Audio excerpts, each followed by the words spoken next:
Сузакта манас айтып жаткан 29 баланы Hyundai Porter унасы сүзүп кетти. Окуянын видеосу. Бүгүн 2-майда Жалал Абад облусунун Сузак районуна караштуу Курманбек айыл аймагынын Жергетал айылында 29 баланы унаа сүзүп кетти. Турмуш басылмасынын кабарчысынын маалыматы боюнча окуя Манас эпосунан үзүндө айтуу саамалык өтүп жаткан учурда болгон. Токтоп турган Hyundai Porter үлгүсүндөгү унаасы жылып, саамалыкка катышып жаткан окуучулар жабыркады. Күбөлөрдүн видеосунан унаа боз үйдү да сүзгөнүн көрүүгө болот. Анда 29 адамдын ичинен 18-и ооруканага жаткырылды. Алардын бири мугалим болсо, 17-си окуучулар. Саламаттык сактоо министрлигинин маалыматы боюнча окуя болжол менен саат 13:30 чамасында иш-чара учурунда болгон. Жаш балдарды Hyundai Porter унаасы коюп кеткен. Анын кесипетинен 29 бала жабыркады. Алар 9-16 жашта. Жалал Абад облустук балдар ооруканасынан жандандыруу бөлүмүндө 7 бала, алардын ичинен 3 баланын абалы оор. Сузак аймактык ооруканасында 3 бала жатат. Октябрь жалпы дарыгерлер практикалык борборунда 8 баланын абалы орто оорундукта. Калган 11 балага жеринен жардам көрсөтүлүп, амбулатордук дарыланууга жөнөтүлгөн. Алымкадыр Бишналиев тийиштүү бардык жетекчилерге сапаттуу медициналык жардам берүү,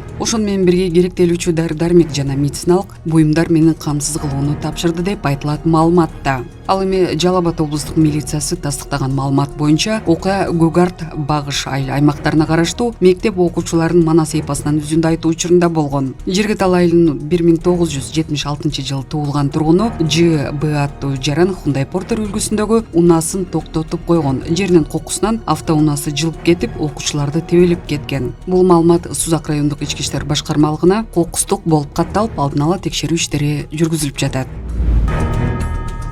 Өзбекстанда президентти кемсинткен билдирүүлөр үчүн жаран 7 жылга кесилди. Өзбекстанда Фергана облусунун тургуну социалдык тармактагы баракчасы аркылуу президенттин аброюна шек келтирүү үчүн 7 жылга эркинен ажыратылды. Бул тууралуу Узбек News маалымдады. Жыл башынан бери коомдо Шавкат Мирзиёев жана анын үй бүлө мүчөлөрүн кемсинткен билдирүү тараткан 10 киши соттолгон. TikTok тиркемесинин 33 жаштагы колдонуучусу видео тасмалар аркылуу жасаган билдирүүлөр үчүн 5 жыл 3 айга камакка алынган. 60 жаштагы аял жергиликтүү башкаруу органдарынын жетекчилигине нааразы болуп, өлкө башчысынын дарегине карата айткан билдирүүсү үчүн 3 жылга кесилип, айып пул төлөгөн. Фергана өрөөнүндагы бир тургуну 29 жаштагы жигит 2020-жылы социалдык тармактагы видеонун алдына президенттин жана анын апасынын аброюна шек келтирген билдирүүсү үчүн 4 жылга кесилген. Мындан тышкары шарттуу түрдө эркинен ажыратылган 5 адам бар. Өзбекстандын кылмыш жаза кодексине телекоммуникациялык тармактарды же интернетти колдонуу менен президентти эл алдында кемсинтүү же каралоо үчүн жоопкерчиликти караган өзгөртүү 2021-жылдын март айынын аягында киргизилген. Мындай кылмыш жасагандык үчүн 3 жылга чейинки түзөтүү жумуштары же 2 жылдан 5 жылга чейин же 5 жылга чейин эркинен ажыратуу каралган. Маалымат булагы Баракелде.